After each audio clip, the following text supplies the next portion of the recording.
Tip टिपवा। एक थी बुढ़िया, उसका एक पोता था। पोता रोज रात में सोने से पहले दादी से कहानी सुनता। दादी रोज उसे तरह तरह की कहानियां सुनाती। एक दिन मूसलाधार बारिश हुई। ऐसी बारिश पहले कभी नहीं हुई थी।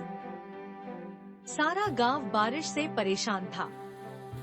बुढ़िया की झोंपड़ी में पानी जगह जगह से टपक रहा था, टिप टिप टिप टिप। इस बात से बेखबर पोता दादी की गोद में लेटा कहानी सुनने के लिए मचल रहा था।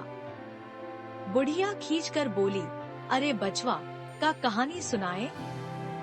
ई टिप टिपवा से जान बचे तब न। पोता उठकर बैठ गया। उसने पूछा, दादी, ये टिप टिपवा कौन है? टिप टिपवा क्या शेरबाग से भी बड़ा होता है? दादी छत से टपकते पानी की तरफ देखकर बोली, हाँ बचवा, न शेरवा के डर, न बघवा के डर, डर त डर टिप टिपवा के डर। संयोग से मुसीबत का मारा एक बाघ बारिश से बचने के लिए झोंपड़ी के पीछे बैठा था। बेचारा बाघ बारिश से घबराया हुआ था। बुढ़िया की बात सुनते ही वह और डर गया। अब यह टिप टिपवा कौन सी बला है? जरूर यह कोई बड़ा जानवर है। तभी तो बुढ़िया शेरबाग से ज्यादा टिप टिपवा से डरती है। इससे पहले कि बाहर आकर वह मुझ पर हमला करे, मुझे ही यहाँ से भाग जाना चाहिए। बाघ ने ऐसा सोचा और झटपट वहाँ से दुम दबाकर भाग चला। उसी गांव में एक धोबी रहता था। वह भी बारिश से परेशान था। आज सुबह से उसका गधा गायब था। सारा दिन वह बारिश में भीगता रहा और जगह जगह गधे को ढूंढता रहा, लेकिन वह कहीं नहीं मिला। धोबी की पत्नी बोली, जाकर गांव के पंडित जी से क्यों नहीं पूछते?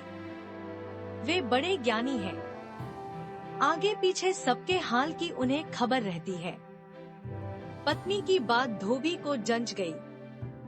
अपना मोटा लट उठाकर वह पंडित जी के घर की तरफ चल पड़ा।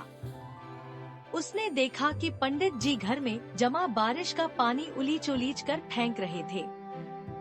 धोबी ने बेसब्री से पूछा, महाराज, मेरा गधा सुबह से नहीं मिल रहा है, जरा पोथी बांधकर बताइए तो वह कहाँ है? सुबह से पानी उलीचते उलीचते पंडित जी थक गए थे। धोबी की बात सुनी तो झुंझला पड़े और बोले, मेरी पोथी में तेरे गधे का पता ठिकाना लिखा है क्या, जो आ गया पूछने? अरे जाकर ढूंढ उसे किसी गढ़ी पोखर में। और पंडित जी लगे फिर पानी उलीचने। धोबी वहां से चल दिया। चलते चलते वह एक तालाब के पास पहुंचा। तालाब के किनारे ऊंची ऊंची घास उग रही थी। धोबी घास में गधे को ढूंढने लगा।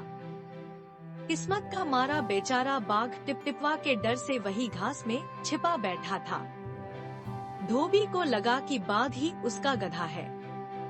उसने आव देखा न ताव और लगा बाघ पर मोटा लठ बरसाने। बेचारा बाघ इस अचानक हमले से एकदम घबरा गया। बाघ ने मन ही मन सोचा, लगता है यही टिप टिपवा है। आखिर इसने मुझे ढूंढ ही लिया। अब अपनी जान बचानी है तो जो यह कहता है वही करना होगा। आज तूने मुझे बहुत परेशान किया है, मार मार कर मैं तेरा कचूमर निकाल दूंगा। ऐसा कहकर धोबी ने बाघ का कान पकड़ा और उसे खींचता हुआ घर की तरफ चल दिया। बाघ बिना चू चपड़ किए भीगी बिल्ली बना धोबी के साथ चल दिया। घर पहुंचकर धोबी ने बाघ को खूंटे से बांधा और सोने चला गया।